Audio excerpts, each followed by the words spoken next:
Hermes draw near, and to my prayer incline, in arts gymnastic and in fraud divine. Dire weapon of the tongue which men revere, be present, Hermes, and thyself claimed here. Welcome to Third Eye Bind, episode 25, Folklore and Fairytales.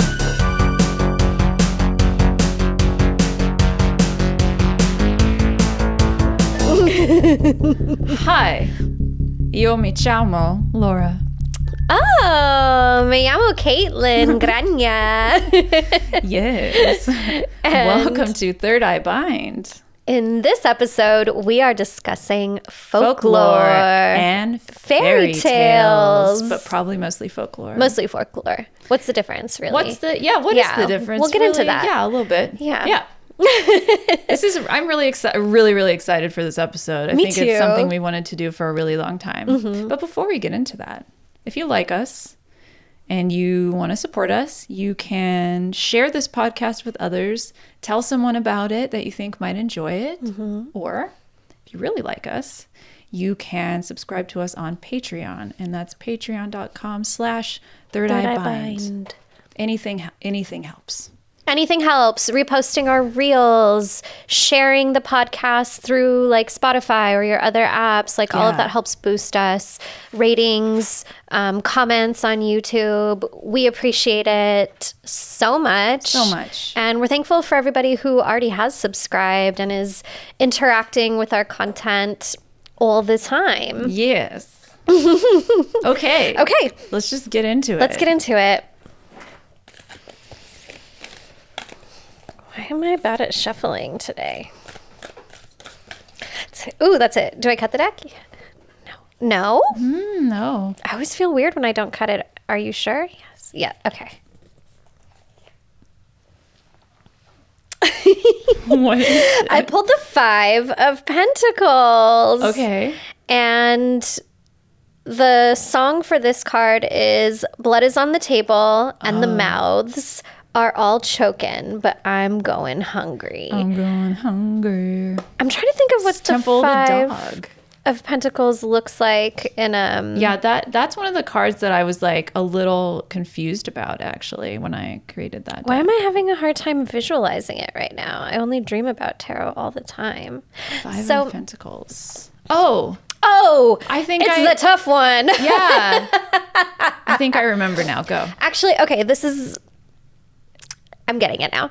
Okay. So the 5 of Pentacles brings us to this moment in time where we aren't able to access the resources that we need. In the traditional Smith-Waite imagery, you see 2 people who are injured, their clothes are tattered, they're walking outside in the cold, kind of clutching onto what little clothing they do have. There's bandages on their heads and around their ankles. And behind them, you see this stained glass window with 5 pentacles. And it looks very warm and inviting inside. And I think this is interesting when we think of folklore. Like folklore are the stories that connect us to our culture, to our ancestry, to our history, to our way of understanding the world around us and how it came to be and how it continues to evolve in front of us. And in American culture, so much of American culture is about whitewashing these histories, disappearing them entirely. And it leaves us in this very vulnerable state, like the 2 figures in the 5 of Pentacles, who feel like they don't belong anywhere. And for a lot of folks of different diasporas, and even folks whose families immigrated from different parts of Europe for whatever reason, a lot of our parents and grandparents had to assimilate in order to feel safe, in order to feel successful. And it's left the current generations in this spot of feeling like, well, who am I? Where do I belong? And folklore, which we talk about all the time on this show, is a beautiful way to figure that out. Yes. It's a beautiful way to begin the process of reconnecting. And even if you don't know exactly where your family is from, if you have a general idea, you can start with these stories, because often the stories of one region find their way to other regions as well, find their way to other continents as well. And we see a lot of patterns and similarities. And so by beginning to dive into folklore, we start to see which warmly lit windows are actually inviting us in by name. Yes. And it's a really lovely way to find a sense of belonging when that's something that you are lacking. That's what you pulled that card and I realized what card it was. Yes. And like the fact that it's difficult, like I pictured like the difficulty and the struggle to like find out the knowledge as a witch of these like really pre-Christian Catholic. There is some sort of like, when you said the tattered, that's all they have is like their tattered clothes, or like the very little knowledge that you have, like the very little like things that you have, like hobbling together, like, and we're going to talk about how to do that today. And use some like examples, so it's not just, you know, oh yeah, you'll figure it out, like some like practical ways you can like do that through stories, right? Because a few things to know about, everything, a lot of things are whitewashed, and also the scholars who wrote down these stories often have biases. Absolutely. That will change like the intent and meaning and like complete structure of a story sometimes. If it's maybe was more pagan in nature, it will be through the lens of like Christian or Catholic mindsets of the person writing it down. So, and oftentimes, even today, most authors are white, and so we consume like that bias. I think you touched on something. You said a lot of amazing things per usual. God, thank you. But something I want to circle back to is that something along the lines of, it's not so easy to access. And I think when we grow up in this like 2-day delivery world, we expect things to happen quickly, and we can find ourselves frustrated when it doesn't. And investigating the folklore of your culture, your ancestors, it takes time. It does take a lot of time. It takes effort. It takes a lot of reading or listening. But it's not something that you just suddenly can have an abundance of knowledge on. Like, it is a lifelong journey of collecting stories and dissecting these stories. And like you said, trying to understand the nuances and perspectives and biases of the people who wrote this stuff down. And it's definitely one of those things that takes time and effort in order to figure out. It takes time and effort, and also like using your own intuition and like divination to like discern, our favorite word, what's for you or what's calling to you the most that you can use in your own practice or implement in there, like these little tidbits of information. So it's, and for some cultures, as you'll see in my examples, it's more prevalent than others. So it's not like every culture has like a document like Scottish folklore. Right, totally.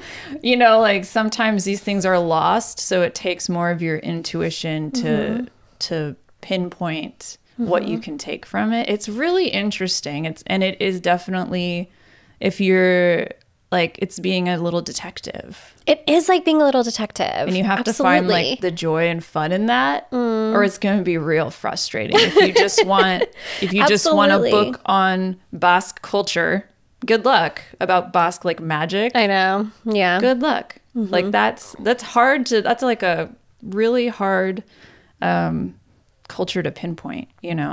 Well, and like part of the reason it's also so hard to just find a book is that folklore is primarily an oral tradition. Yeah. It's primarily an oral tradition. So if a language is lost, if you're disconnected from the people of the actual land. It's just some things you can't access, and you kind of have to find creative ways to figure it out, or you have to find other elders or mentors of similar cultures or of that culture and try to build community with them. So it's a process. It's a process. And if you're lucky enough to have like an ancestry that's like well documented and there's still elders living, and like or maybe you grew up in like a magical, like like growing up with like people you could actually talk to about it. That's so cool. I just think that's really cool. And there's still a lot, most of us are, some of us are mixed like races. So there's going to be always something to find out, or like have a deeper connection to. Everyone's different. Yeah. And it's really fun. It is. This is part of the fun. I agree. So for me, the two main things that I'm really trying to research, like my European, Portuguese, Azorean families from the Azores. Okay, so for example, that is a very like hard. They're like a series of islands, right? So, and they're like colonized. And before that, there was allegedly no native peoples before they found it, but that doesn't mean there wasn't magic. But it's like, it's hard to find that information because there's a heavy Catholic bias with everything that like, I got a bunch of, this is the book on Azor. It's called Azorean Legends as Folklore by A. Furtado Brum and Aro Menezes. And it's just like, it's Angela Furtado Brum. And, but all of these tales are like very Catholic heavy, and it's very like, very Virgin Mary, which is okay. It's cool. We like the Virgin Mary. She's a magical lady. But it's like the Virgin Mary as like saving them from magic and shit, like witchcraft. Like the witchcraft is bad. You know what I mean? Like the magic is bad, but so that could be a deterrent. You're reading, you're like, this isn't magic. But so that's for me, you have to go deeper and say, okay, what do all of these stories have in common? For what I've noticed, they have water in common, the ocean. The trade of the Azorean culture is fishing. So water spirits, water gnomes, like all of the little villains in these stories are like water entities. So, I mean, they're islands. So you think about like island magic, like things that have to do with the water for me. And I'm like, okay, like whaling was a thing that they did a lot. And it's like terrible to think about, but they used the whale. That's what they hunted. Yeah. So it's not like they were factory farming whales. Yeah. Like so like dolphins and whales and sea creatures, like for me, that's something I've always been drawn to. So that's something to take note of, like working with the ocean. That doesn't mean, that you can't find something just because there's like a bias on top of it. There's also volcanoes in the Azores. So there's, what volcanic magic, there's like none of it written down, but maybe you can sort of learn about volcanoes and like what comes out of the volcanoes and like when and why, and sort of like craft your own fun like practices around it, or go visit other volcanoes or things like, you know what I mean? Just Absolutely. Like these weird little trails of breadcrumbs that you can sort of like understand why they lived the way they lived. And if you have like a direct line like I do, you understand that like the Azorean people immigrated to the US and settled in coastal towns, which is where I'm from, a coastal town in California, because they were like smart, like, okay, we got to fish, like let's go to the Central Coast or let's go to the East Coast. Yeah. So looking in those places for like, where they went to, and like all this, it's interesting. That's sort of and then the book is like literally this thick. It's like half an inch thick. And then we have cultures like my Scottish Scottish fairy tales and folklore is literally like 4 inches thick. If you're listening to this, Plenty. It's fucking, and it's way more focused on pagan magic and fae, and there's so many more examples of that kind of shit. You know, whereas in the Azorian book, it's like, oh, there's a sea gnome. He wants to throw this guy in the ocean, but he ate his garlic, so he's okay. You know, and then it's like noting that garlic was something that protected them, right? Okay, and garlic as a protective talisman, whether it's through eating it, hanging it at your door, rubbing it on your body, carrying it on your person, that's something you see all over the place. Yeah. You see it in Jewish magic. Yeah. My great-grandfather was Ashkenazi Jew. And you see it in Italian folk magic. Yeah. And my maternal grandfather's from Calabria by way of Appalachia. And it's just interesting when you see these like repeating patterns in different parts of the globe. I love that. Yeah, like that. Okay, garlic, cool. Let's think about garlic. I love garlic. This in the book, in this folklore book, they just fucking eat it, like straight up. Yeah, eat it.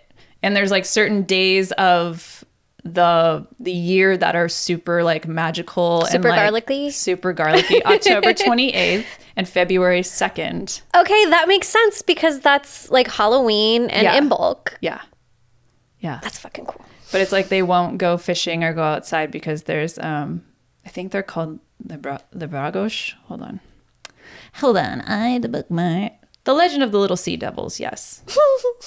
Yeah, it's like... The Little Sea Devils. Yeah, like things like that. Like, okay, it's the only one I bookmarked, but I think they're called the Bragosh, and I'm sorry if they're not. But yeah, Little Sea Devils sound fun. But all of the negative, like... entities or the tricksters come from the ocean. Yeah. So it's fun. That makes sense because like the ocean is vast and dark and unexplored. Yeah. You know, we'll never see all of the ocean. It's just not possible. The ocean, honestly, like I have a reverent fear of it. Oh, me too. Definitely. I think that's healthy. Like whales. Whales are gnarly. Are so big. They're so big, you guys. How are they this big? And people hunted them. Like my brain, my brain that has seen skyscrapers struggles to comprehend. How do you kill a whale? How do they all fit in there? The ocean is so big. The ocean is, yeah.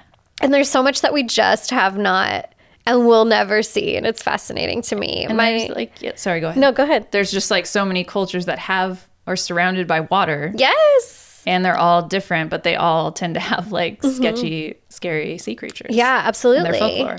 Well, okay. And if you think about how all of the, like, what do we want to call them? I guess the villains, but like the spookies or whatever, the tricksters and stuff, if they come from the ocean and then we go to like Scottish folklore, they come from, like, there's so much unexplored grassland and forest land, and like that's where all of the I have a story. Oh yeah, can I read? Please read a story. Okay, I want to read a story that I there's obviously way more in here. Pieces of Moonlight. Okay, I'm gonna read you a little tale. This is from the book Scottish Folk and Fairy Tales by Brendan Macmillan, and it's actually really cool, and it's like a series of like these little short stories, right? So I love that. Too long, but I thought this one was really cool and had nice visuals. Now tales of animals shedding their skin and walking in the form of men have led to many a Scottish lost love tale before they return to their own world again. These stories usually involve the sea in the shape of selkies and their kin. Though there are others from the animal world who do a similar kind of thing. I think he was rhyming kin with thing, and I'm thin. I feel like in the Scottish accent it works. Yeah, in Laura's accent it does not work. In the Valley Girl accent it doesn't work. It is not from the sea that they come, but from the ground beneath your feet. Far more secretive than the seal folk, a lot rarer to ever meet. These creatures look like large badgers, the bruic they are called. Staunch worshippers of the moon, at its beauty they are enthralled. It is once a month that they emerge from their great underground sets, Moving quickly in the shadows, they cast powerful silhouettes. Far larger than their mortal cousins, to hold the moon in their hands they long. The full moon, you see, brings a magic, and such an allure can be strong. The Bruic congregate in woodland, using the clearings of the Sith, shedding off their normal skin for one night to walk the earth free. I feel like I said Sith wrong, but I'm a Star Wars fan, so I'm gonna... It's probably Scythe. It's Scythe. Oh, sorry.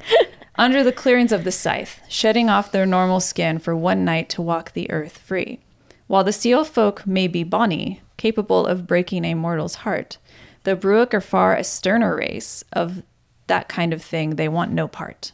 The Bruic care only for silver, which they believe is moonlight in solid form. It has left them with an unending quest. They feel compelled to perform. Through the highlands they search for it, for one day to the god return. To get in the way of their task would be a sore lesson to learn. The Bruic, you see, are powerful creatures, their muscles built by digging each day. Never was a race so stoic from their pursuit to never stray. Though these Bruic are not malevolent, they can be a dangerous foe. To refuse to part with your silver wares would lead to being dealt a heavy blow. So how are you to take precautions to keep your silver secure? Well, it is only on the full moon itself that these creatures emerge to procure.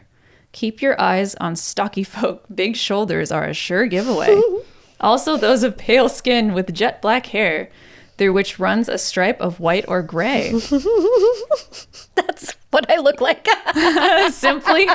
Simply keep your silver hidden, for in the moonlight to the Bruic it glows. It seems to want to call them as if the silver knows. If you take that warning, they'll bypass you on their collecting spree. So have your wits about you on that night to keep your silver as safe as it can be. I just thought that was really cool. I love that. That's such a cool visual. Well, and I've heard of Selkies, but I had never heard of, what are they called again? Bruic. Bruic. And they come from the earth. Yeah. And they're And they really love into the the moon. moon. So much that they can't get it. So they want like anything that's shiny and silver. Looks like the moon. It's kind of cute. I feel like they're cute. I know. Except they're supposed to be big and stocky and like So intimidating, I guess. So that story's got a lot of stuff in it, right? Yeah. But bears are also cute. Sorry. Bears are also cute. But like the moon as a source of power, cool. Yeah. Silver as something very valuable to magical folk. And that is a direct connection to the moon, a reflection of the moon. So you might say, oh, this is like I know it's just very tidbits, but like you might say, oh, I didn't know that. So on the full moon, maybe I will, keep my silver safe or, I don't know, use it in some way or associate it in some way to like just little things like that where it's like, but there's just a fuck ton of Scottish. Or if you want like more lunar magic in your life, you can start wearing more silver and things like that. Yeah. Or give offerings of silver to these to the full moon creatures that, you know what I mean? Like, there's so much shit in here. The fairy, I'll read this one later. Sorry. The fairy bridge. This one made me cry. But yeah. Read it. Okay. Are you sure? It's just Laura's story time. No. I'm enjoying this. Okay, this one's a little shorter. This one made me cry. The fairy bridge. I love crying. Let's cry. There is a place of magic they've hidden in plain sight, where you may catch a glimpse of the fae if you're lucky enough that night.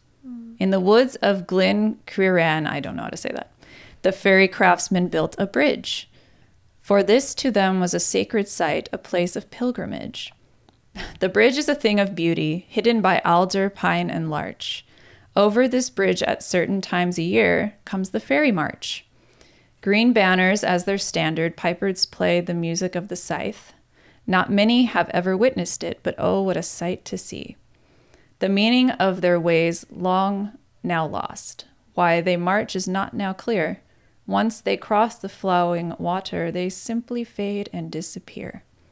Where moments earlier life had been everywhere, now you'll be left there alone. All that remains of the procession, the bridge they made of stone. Like, that's so sad. The bridge they made of stone. Like, why is there no magic there? Why? Because they had to hide? They had to hide because of religious overtaking? Like, I don't know. That's so sad. They had to hide so that they could, survive. Yeah, I don't know. But it's sad. It's just the fact that maybe no one believes in them or no one seems to care to look for them anymore. It's also probably better. Don't go looking for But the fae. maybe it's a good thing, but I would like to see that. But what do we deduce from this other than that is like hidden by alder, pine, and larch. Those are types of trees. So, and like they chose those trees. Those are like for a magical reason. Trees, maybe hiding. Maybe like if you're doing a spell where you don't want to be seen or you want to sort of like, maybe you use those. Maybe you get some pine. I don't know. Like get creative with it, you know? Yeah. Yeah. These are magical. So yes, there's a lot, but yeah. Versus fucking my Azorian book, which is like there's one about a girl who says she wants to become a witch casually, and then like all the witches come and try to get her, and there's a goat, and then she goes, Virgin Mary, no, save me, and then she wakes up naked in a bramble bush, all covered with cuts, and then men find her and they're like, you stupid girl. So yeah, there's a lot of different. I love They're it. more moral tales with the Catholics. Yeah, it's very fun for sure. What do you got? I mean, okay, so I have an Italian folktale. Here's the thing. Mine are not as magical as yours. That's okay. The Zorian one's not very magical. Yeah. It's more like, we killed a whale and the garlic and yay. You know, on my dad's side, my dad's from Cuba. And like most of the stories there are about like finding a husband who won't beat you. Or it's like obeying your husband in the Azores or like conforming to your gender roles. There's this like one story, and there's actually been like a children's book published about it, but like there was this young woman who was at the age to start courting suitors to become a bride, right? Yeah. And all of her family members give her these gifts, and she stands at the window and different suitors come, and her abuela says, here's my one bit of advice for you. When each suitor arrives, I want you to offer them coffee and spill the coffee on their shoes. And she was like, why would I do that? That sounds like a terrible idea. And she's like, you just need to trust me. And so the first suitor comes, and she did exactly what our abuela said. She went to offer him coffee and spilled it on his shoes, and he like lost his mind, started flipping the fuck out. And he like calmed down and was like, okay, will you marry me? And she was like, fuck no. And this happens 3 different times where 3 different suitors come, and she spills coffee on their shoes, and they like totally go bonkers, get kind of violent. And she's like, nope, that's not what I want at all. And so then the last suitor, she goes to offer him coffee, and he grabs it and spills it on her shoes, and she starts laughing. And she was like, did you know what my secret was? And he was like, I have an abuela too. Aww. And like she responded gently. He made a joke about it, and then they ended up getting married, and that's how she knew. And the moral of that story is like, do something a little bit annoying so that you can find out if your partner is going to abuse you early on before you say yes. What's their temperament like? And like, that's very smart. My Latina friends watching this will know that like machismo is a really big problem in our community. Femicide is a huge problem in our community, one that goes all the way from Central America to South America through the Caribbean. And this story, as like silly and lighthearted as it is, really is like a good warning and a good tool to like see how somebody is going to treat you when the situation is difficult, and to find that out early on and not wait until it's too late. Because my am I gonna cry? Am I gonna cry? Like my family's history, like my abuela's mom kicked out the dad eventually because she got tired of taking his shit. And my abuelo's dad, his mom died shortly after he was born, and his dad was awful, like an awful drunk, would disappear for days at a time. He didn't have food most of the time. And like on my mom's side, like the men were primarily a problem. And so it's interesting that this is the type of story that I came to know given they're like, don't make the same mistakes that we did. Don't make the same mistakes that we did. Damn. Yeah. Magic. But those practical lessons are practical. It's not all like fucking fairies and farm animals, you know what I mean? Like it's practical information that you can just learn for your life, which affects your magic. Exactly. So it's not just like, ooh, toity. If you don't feel safe, like how do you practice any sort of magic? And so that's definitely that type of there's like story. Warnings against interracial marriage in this book. Like there's no, it's bad. I say I didn't read that one. I was like, I'm not gonna go there. But A story that I did find amusing. I don't really know a lot of Italian folklore, like because my grandpa mostly grew up in Appalachia. Like the stuff we talked about was like things in trees and not going outside at night. And he like played the spoons. It was really cool. Yeah. But I started looking into Italian folklore, and the one story that I found the most amusing was called How the Devil Married Three Sisters. Not Stregonona?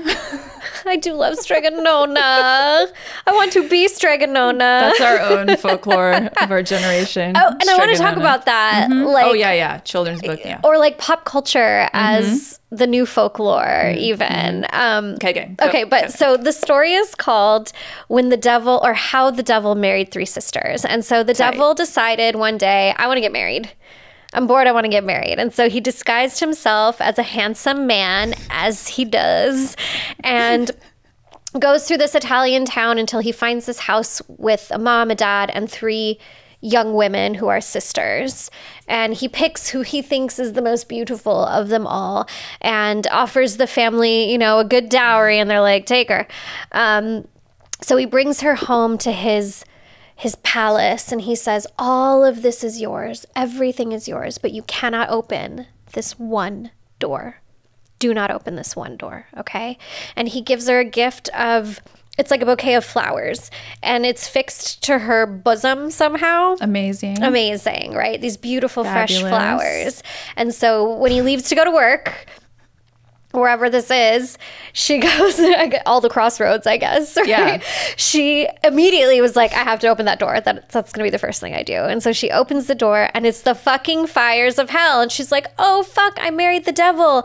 And it singed, the fires of hell reached up and singed the flowers on her bosom, her tata flowers. And that's what I kind of wonder. I'm like, is this like a euphemism for areola? Like, I don't know. So then the devil gets home, and he's like, your flowers, they're singed. And he immediately knew that she opened the door. So he like drags her over there and pushes her into the hellfires. And then he goes back. I smacked the mic, sorry. He goes back to the house, and he somehow convinces the family to let him marry the next daughter. And takes her home with him. He's that charming and hot. He's that charming, hot, and rich, I guess. Like vampires. Why are vampires always? They all have castles for some rich reason. And hot. I don't know. It's just the way it is. So then he takes her home, and the exact same thing happens. She gets curious. He gets home, sees that the flowers are singed, tosses her into hell. Okay. Because he doesn't want his wife to know his secret. And so then he goes back to the house, and he's like, I'm gonna marry the last bride. And the sister is like, he's definitely murdered my last two sisters, but I'm gonna do this. I'm gonna agree. And so he brings her home and goes off on his day, and she takes the flowers off of her dress and puts them in a vase of water because she thought they were pretty. And so then she's like walking around and decides to open the last door, and she sees in the pits of hell her two sisters. And so she quickly like pulls them up and out and hides them in the house and shuts the door. And they tell her what happened. So she runs and grabs the flowers from the vase and puts them back on her dress.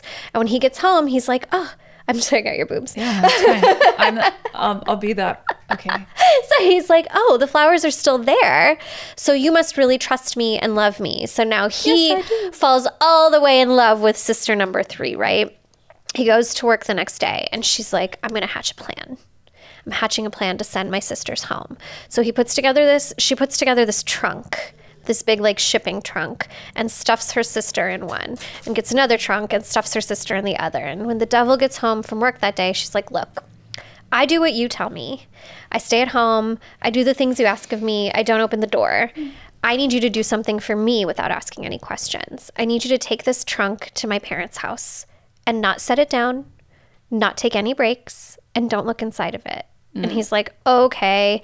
And so he picks up the trunk and he's like, fuck, this is heavy. And she shouts from the balcony, like, I can see you. Don't take a break. Don't stop. And so he keeps walking. And then he hears her voice again. I can see you. Don't take a break. Don't stop. And it's actually the sister inside of the trunk who's saying it now. And he gets it all the way to the house. And then the next day she does it again with the next trunk, right? And then on the last day, she makes a dummy of herself out of like a dressmaker's form and like a corn sack or something like that, and sticks it on the balcony, and she stuffs herself in a trunk. Nice. And makes him carry the last trunk all the way home. So all three sisters end up getting delivered home, right? He gets back home after he's done, and he's calling up to her, and he's like, get down here right now. He's getting annoyed that she won't come down, and he finally goes up and he realizes it's a farce. This is a doll. This is not my wife. And so he marches down to the house, and he sees all three sisters alive on the balcony waving to him. Fuck you, Satan. And the moral of that story is trick a trickster.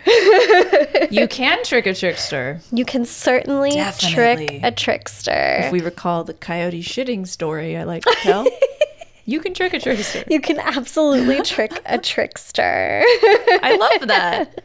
I like it too. Outwitting the devil. The devil. And like, that's women's work. Like, outwitting dope. the devil. That's kind of cool to me. That's a really cool story. Right? I love that. I like that. And it's also kind of like about illusions and glamour magic even, because you're making things appear as they are not. And I just think that's really interesting. And the power of creating an effigy. Like, truly, I like a good effigy. Literally. Yeah. Yes. Yes. Was tied to her freedom. Yes. I do think a big part of deducing information that is useful to you from these stories is being creative, and giving yourself, like, allowing yourself to be creative, and then sort of that goes into your discernment and your intuition, because intuition and discernment are a part of creativity, right? So like allowing yourself to go off book a little bit and sort of just create that. You don't have to like tell everybody about it. You know what I mean? You can just keep these things for yourself and experiment, and like that's what's fun. Absolutely. It makes it more fun, and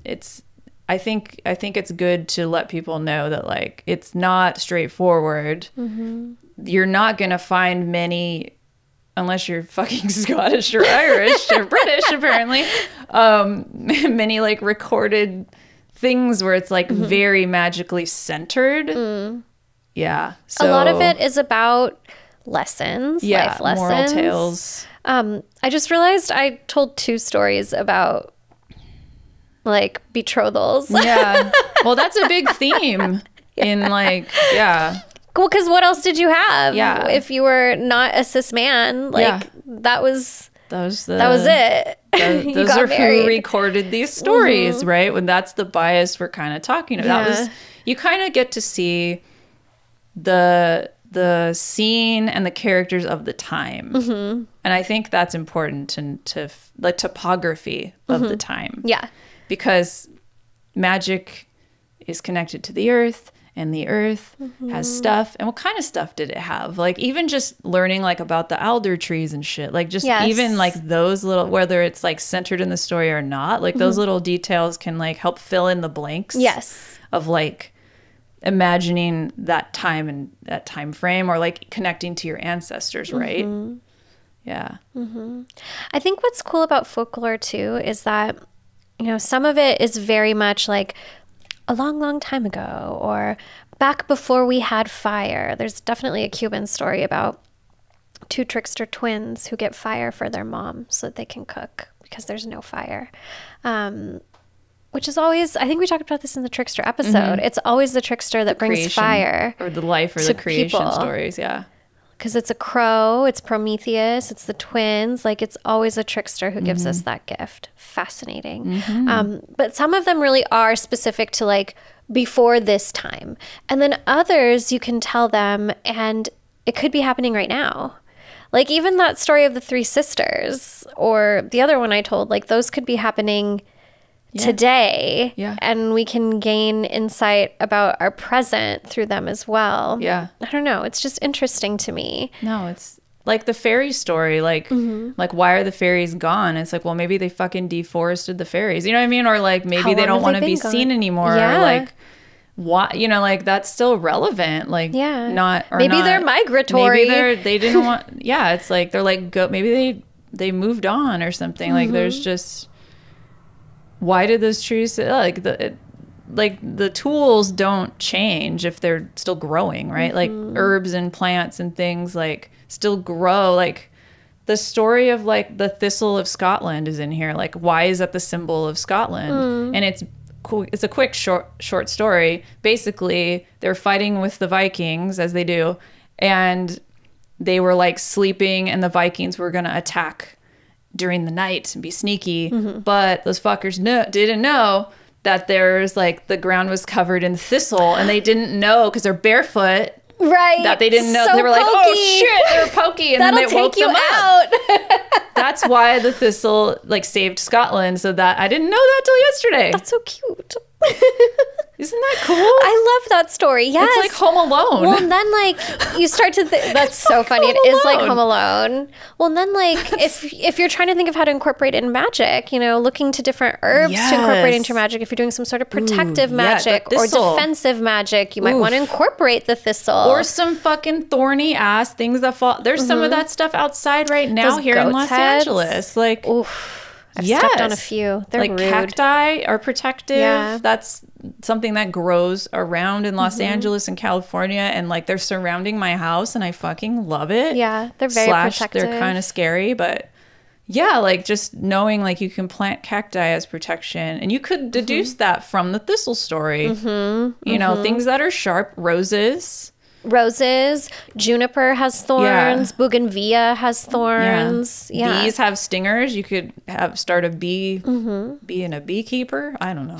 I don't know if I'd do that, but bees are pretty people cool. do that. Like, just pokey things as protection. That's kind of a universal, you know, thing. It's interesting, huh? It is. It's so fun to just like look what's around, because I don't live in Scotland, clearly. I can barely pronounce anything in Scottish, even though I'm very Scottish. We are in the San Fernando Valley. We are in the San Fernando Valley. But this is why I'm doing research, because even though I am an experienced magical practitioner, I don't know everything. No, and I never will. And that's part of the fun. And that's part of the fun. And you have to understand that connecting the dots to your ancestry is like a fun little journey that you go on, right? Absolutely. Well, and like as an espiritista, I see so many different clients of so many different diasporas. So like I spend time not only digging into my own cultural folklore, but like I try to read everybody's cultural folklore. I try to research everyone's cultural folklore because I never know who's going to sit at my table. Yeah. And it's usually whatever I feel inspired to dig into, like that's who ends up showing up. Like I was reading a lot about Korean folklore at one point, and then I started to have a lot of clients who have that background, and then I was reading about Chinese folklore, and then I had a lot of clients of that background. And it's just, I think it's also really cool when we start investigating folklore of other places to see the patterns that repeat themselves in our own ancestral folklore too. Like that's fucking, like, I think that's so delicious. And that helps diversify the magical community and sort of take the layers off of this pagan Wicca like wave that has really and it's okay, but it's like, it's taken over since the 1980s, 70s. The general population of witches they're like white pig, that generation. It's made it very generic. It's very generic, and it's very like, it's all Celtic. It's all, and there's nothing wrong with that because there's a rich Celtic like lore. Yeah. But to like research other things like Chinese and especially Asian fucking folklore, because that's like the origin of like Cinderella was a Chinese fairy tale. That's cool. Because they bind their feet. Okay. And that's where the shoe thing came from. But no, people don't know that. I read, while I was researching for I don't know why I keep hitting this today. I'm used to having a bigger chair. I just talk with my hands. It's okay. We're just your Italian's I'm very coming out animated. today. Flip the table. We're excited. There's an Egyptian version of Cinderella as well. Yes. About like a Greek enslaved person who was probably like a prisoner of war type of vibe, and she became like the Cinderella of that story.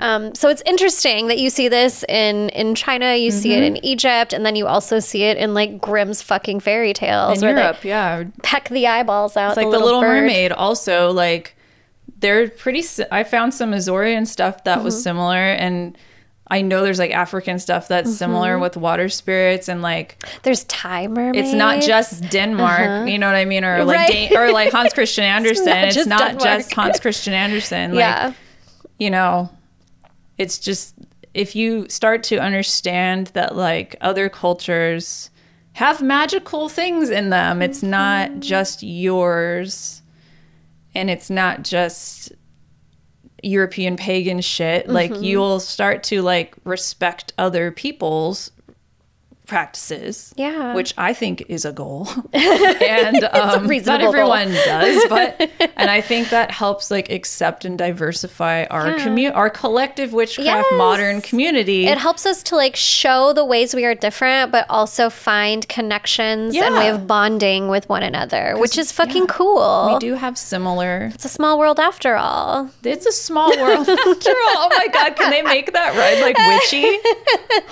Okay. Oh my God. So we went to Disneyland last week. Oh, you did? We went on Tuesday, and it was a great day to go because no one was there. And were people boycotting the Splash Mountain renovation? Thank God, no. It was I love still Princess open, and the though. Frog. I thought it was supposed to be closed. It was open that day. Oh. I didn't go on it though. It's too cold. I don't like to have wet pants while I'm walking through Disneyland on a 70-degree day. It's February. It's too soon. But we went on It's a Small World during the day, which I realized I've never been on that ride during the day. We usually go on at night. And how was it? I feel like some of those dolls are definitely haunted. Yeah. Yeah. Like, definitely like how haunted. Many? Were you just like 1 out of 50? Or like... Why did I get a chill thinking about it? I did too. So what the fuck? Toward the exit, in the room when they're all in white, there's like a few dolls at the end where I started to get that like funky feeling. I was like, oh, shiver, shiver. That was the only spot that I felt it. And like I looked at the dolls and I was like, ah! Like there's something up right there. So well, dolls are like little effigies. They are, and they can contain. Spirits like, love dolls. It's sympathetic. Like I think spirits might be attracted to them because they look like humans, Absolutely. or they look like they did when they were alive, right? That's why dolls are all haunted as shit. Not all of them, but most of them. But a lot of them, I would say, are fucking haunted. Okay. Yeah. But like you think about that space and how many people go through that all the time. That's what I'm thinking. I'm like, was it an imprint of a memory? Is it like a spirit who came back? I'm like Googling, did people die at Disneyland? They definitely have died at Disneyland. Like, I don't know, but there were a couple dolls in there that I was like, ooh, that gives me the How ick. fun. Yeah. But okay, I also come from a tradition where like spirit dolls are normal. Yeah. Like I was gifted a doll of Maria Caridad when I was a baby, and she still sits on my altar, and I always get super self-conscious when people come over for the first time because I'm like, what are these people gonna think about my giant like baby doll sitting on my altar? I love like, that. Creeped out. I've made spirit dolls when the spirits have asked me to. But yeah, I don't know how I got into this tangent. No, it's a good tangent. But the next time you're at Disneyland and you're on It's a Small World. Well, we should talk about fairy tales and children's like information too. Like, did you have any? I'll share one that my grandfather actually made up. Tell me. I was going to ask you to think about maybe in your family if there were any that were just told to you like within your immediate nuclear kind of family that were like personal lore. Like personal. So my grandpa, he's passed. He used to tell us when we go camping in Yosemite, which is an extremely active place for a lot of different reasons. And I spent a lot of time there as a child, and I think it affected me and my magic a lot. Just being in that space. But we used to go camping like all the time there. And my parents got married there actually in that church. And like, Yeah, like it's a very special place. I haven't been in a long time. I feel like I'd be. We're gonna go this summer. We should, yeah. I'm all we. Let's go. Yeah, I'm you gonna can invite come. you. I've been inviting myself, not you. You're Okay. invited. I'm invited. So he would always tell us like around the campfire about these creatures called moonenglobbers. And if my cousin Megan is listening, I think she's the only one who listens to this. But she will remember this. And it was these creatures that looked like they lived in the trees, and they were like these monkey-like creatures with green eyes, like alien monkeys almost.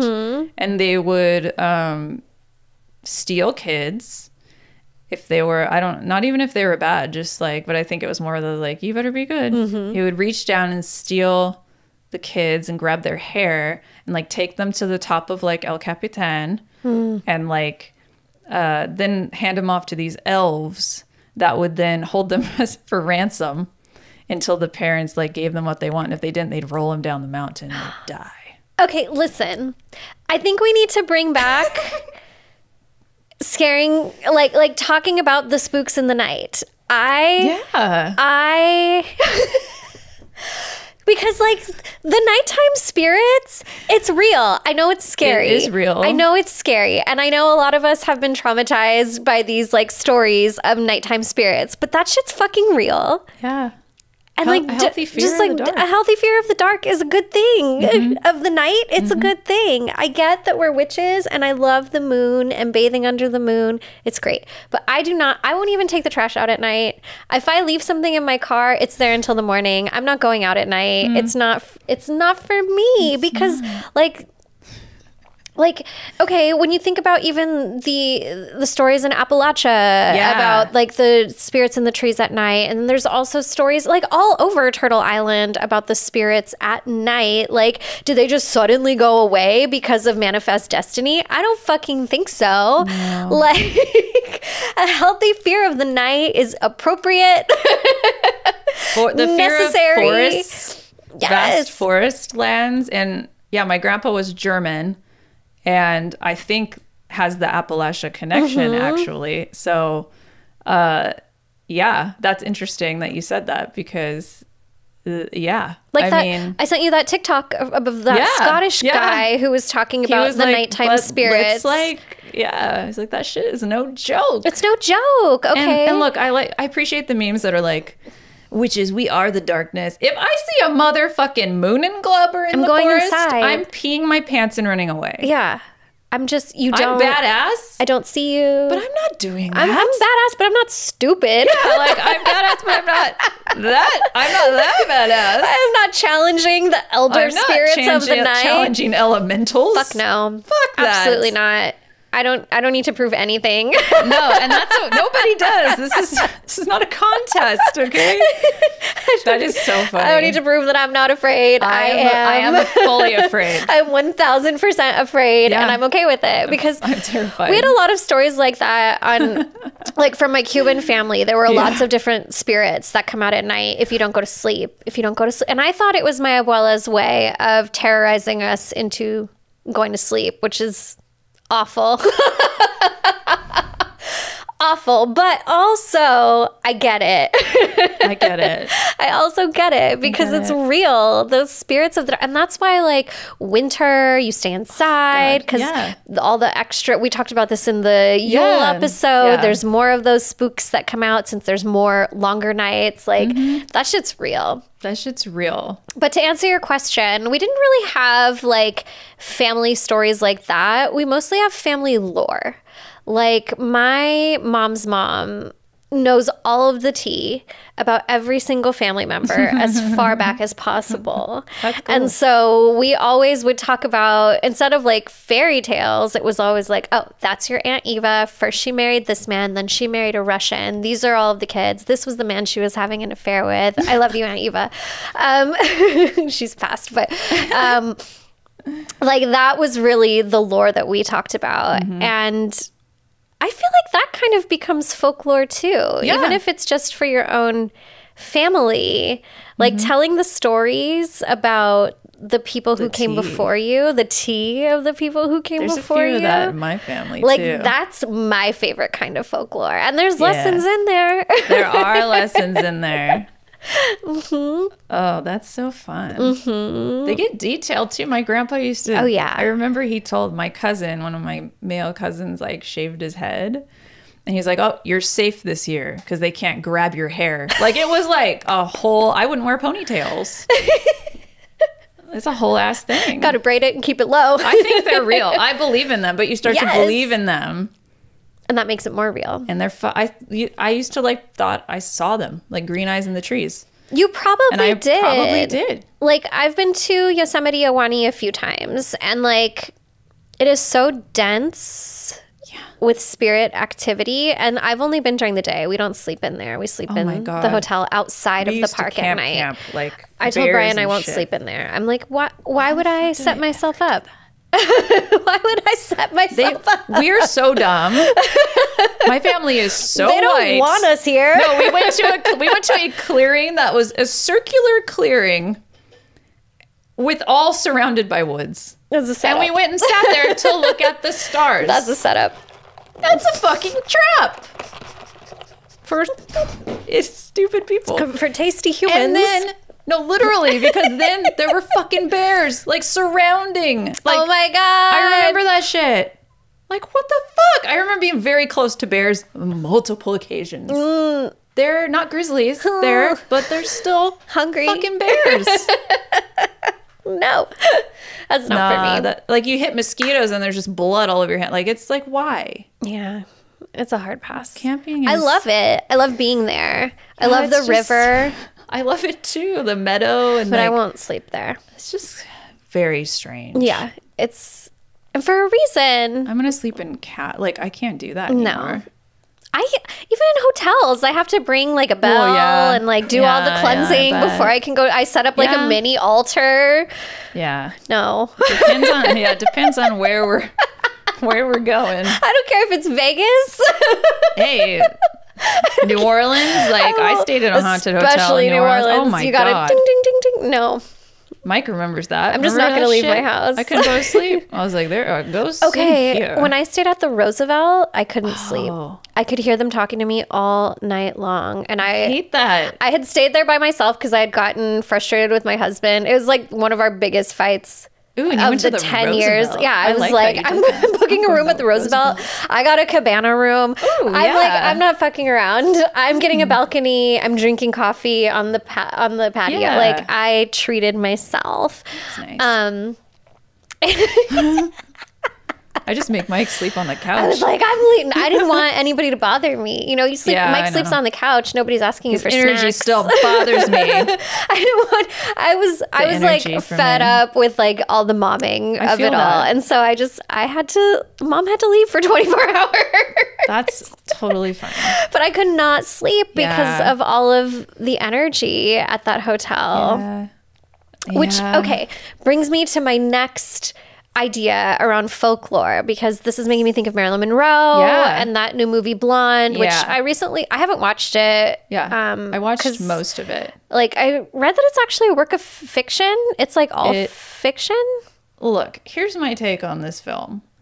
I didn't finish it. And it wasn't because I had to turn it off or whatever. I think it's like, it's just really, it is based on a book of fiction, but I think that people have like this angelic, like perfect, like view of Marilyn Monroe, and they don't want to tarnish that with all this like sexual assault and like a very microscope, like holding up a microscope to like the trauma in her life that may or may not have occurred. I do agree that it would have been better as like naming her a different character and having her be like a Marilyn Monroe-esque. Right. I think people would be less butthurt about it. Yeah. But I thought it was a, you know how sometimes you don't want to see trauma too much, but yeah, I think it's just sort of, it's very like that, but it's like highlighting like what women go through and people go through and maybe what she had gone through or similar situations, and saying this happens, like this is like the sad parts of why of Hollywood she may or may not have been the way she was, and of Hollywood. And I was like, why are people so, I get it. It's very traumatizing and it's triggering, but like I didn't find it like, and she was great in it. The acting was great, and I didn't She's find a Cuban, it to be, right? What's her name? Ana de Armas. Yeah. Yeah, she's Cuban. Yeah. I just thought she was beautiful and did a really great job, but anyway, that's my take on Blonde. But what this makes me think of is between like Blonde, and I just finished watching the Pamela Anderson documentary this morning, which was so good. Yes. Long live Pam. The way pop culture is becoming folklore now. And I was thinking a lot about like Pam and Tommy Lee and like the tabloids and all of the stories and ideas that were coming out about them all of the time. And really like this becomes a part of our lore as Angelinos. Oh, yeah. Her like leaving, I think they were leaving the Viper room when like Tommy Lee got arrested for like hitting a paparazzi who was like all up in Pam's face and asking her where her kids were at 4 a.m. And she was like, they're with my mom. Yeah, like I where are never your leave my kids? house. They're with my mom.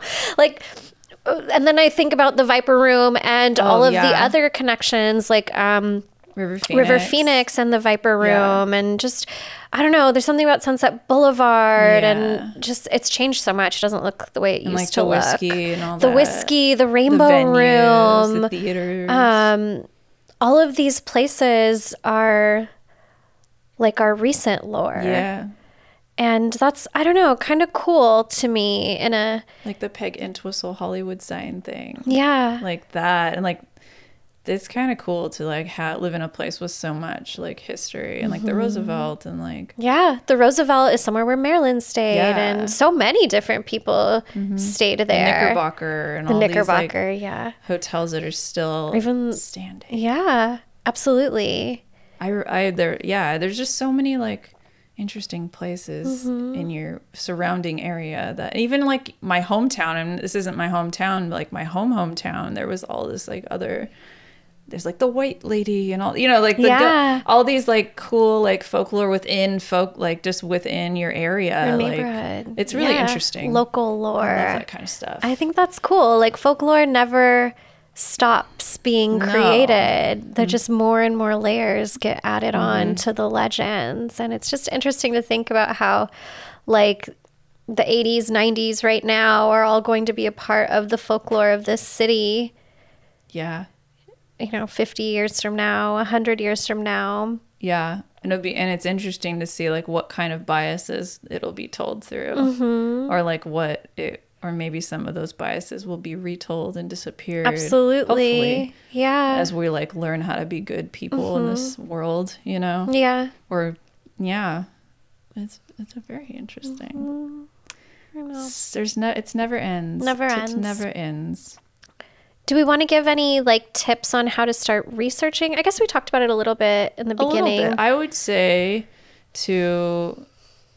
I like straight up Google, books on Scottish lore, for instance, and then you can, read reviews, or you can ask other people in the community. There's just so many resources to like find these things. You can even go to a library. I was going to say, ask a librarian. Librarians they know everything about the library. And if you ask them what you're interested in, like, they will help you find it. Or a local historian if you're in like a smaller area where there's a lot of like magical folklore. Yeah. Like that would, or learn about like where, obviously like find out what your ancestry is. Because like we're saying, like what's in your blood is going to be the most beneficial to you. And so if you don't know that, that's a good place to start. And if you're not into doing the DNA things, which are skewed and biased in their own way sometimes, then you can talk to family. You can, use divination. Maybe if you know where some grave sites are for your family members are buried and things. Like there's a lot of ways to go about that, but to sort of avoid just doing what's popular in the culture, in our witchcraft culture right now, because a lot of it is skewed with like Wiccan values and like pagan, which is fine if that's what you're into, but there's a lot of whitewashing with stuff, and a lot of just doing what's popular, using Palo Santo because it's popular. Right. Using white sage because it's popular. Things like that, where it's like those aren't necessarily for all of us to use and aren't necessarily like beneficial to all of us. And then thinking, what are some alternatives? And then reading a book like this and then saying, oh, like a thistle or whatever, you know, or absolutely. like pine cones or I don't know, just something that's native to like where you're from, because that's so cool. That's so specific. And I think like the more specific you get, the more like personalized it is. And I think it's one of the most fun things about being a witch, and is creating your own practice and like your own little set of like your own little language, right? Yeah. Like your own little topography of like a mini, I'm imagining like a mini diorama, like in Beetlejuice, like, ooh, here's the little house and like, here's the little thing. And it's just like this fun little space, especially if you're like mixed race, like there's so many different things you have, right? So and many. Like, it's cool. And sometimes it's more difficult, but it's like, where do I begin? yeah. And and you might be called to I have like Lithuanian blood in me, so I'm like, oh fuck, I have a whole other like Baltic thing to like figure out, you know what I mean? So it's like, how cool is that? I've been listening to a lot of really good folklore podcasts. I am shocked by how many there are. Yeah. Like, there's so many. So many from so many different cultures all over the world. Yeah. And I sometimes struggle with reading. Like, I do. Me too. I think a lot of people do. I barely got through reading that shit. Yeah. Like, I was like totally focused on reading it out loud like I was in school. Sometimes I buy the book and the audiobook and have them read to me while I'm reading. But I love audiobooks, podcasts and audiobooks for that type of stuff. Oh, we're doing one right now. I like totally forgot. We're on a podcast. I don't know if you know this. Maybe I can link some of my favorite podcasts on our Patreon. We should do that. I'll do that. But yeah, there's even Azorian stuff. Like, for instance, there is a podcast. It's very hard to find like native Azorian, like old school speakers, like speaking the language, and because it's a different dialect than like mainland Portuguese, so it's hard to sort of, that's what I was gonna say too, like learn the language. That's what I'm trying to do. And sometimes when you start speaking it and your voice starts getting into that mindset, things will come up. Yeah, totally.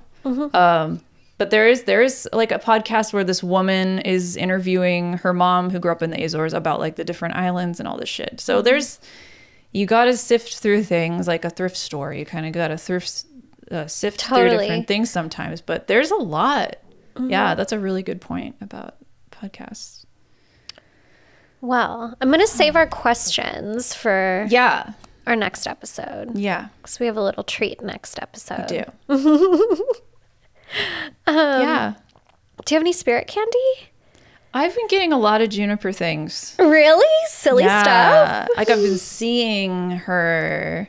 I saw her through like, I have the cacti. That's weird. The cacti outside of my office window, they're very big. And there was a reflection. Like when the sun's setting, it casts a shadow. And it looked like the cacti was casting a shadow. But there was like an eye. And it looked like a side view of like her with like fucking, like we talked about her looking like Groot kind of. And I just saw it at the right time when the sun was setting. And I was like, I see you. Yes. Like, hey. And it was funny. I actually posted that on Instagram. And one of our listeners went, Juniper? And I was like, oh, Juniper was happy about that. Because Juniper likes to... Yeah, Juniper likes to be seen. Likes to be seen and spread. Yeah, that's so cute. Yeah. Oh my God. Isn't that cool? Yeah. But no, I think that's kind of... I've been seeing a lot of like Fae lately.